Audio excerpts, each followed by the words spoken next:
ज्ञानेश्वर माऊलींच्या पालखी सोहळ्यामध्ये रथ ओढण्याचा मान यंदा घुरंडे कुटुंबाला मिळाला आहे। आज माऊलीच्या मुख्य संजीवन समाधी मंदिरामध्ये बैलजोडीचं पूजन करण्यात आलं।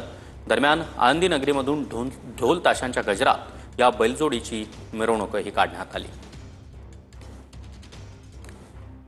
बैलजोडी जी आहे ती त्या ठिकाणी नियुक्त करण्यात आली आहे। आम्हाला हा मान 35 ते 40 वर्षांनी लागलेला आहे। आम्हाला हा मान ज्यावेळेस भेटला त्यावेळेस खूप आनंद झाला। आता आम्ही ही बैल माऊलींसाठी सज्ज केलेली आहेत। नक्कीच आपण पाहिलं तर आता या बैलांमध्ये काय पाहिलं जातं, कुठल्या ह्याच्यानंतर हे जे आहे ते सिलेक्ट ही जी बैल आहेत ती करण्यात येतात? प्रामुख्याने ही बैल खिलार ह्या जातीचे असतात, कारण की ती बैल उंच आणि तगडी असतात तब्येतीने, त्यामुळे ते रथ ओढण्यास ही बैल सक्षम असतात।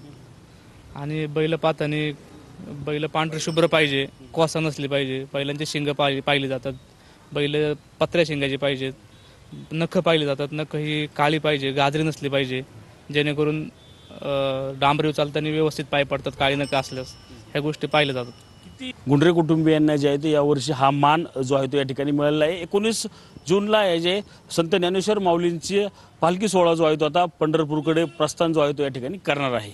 Cameraman Nagesh Sameer, Ranjit Jadhav, TV9 Marathi, Alandi.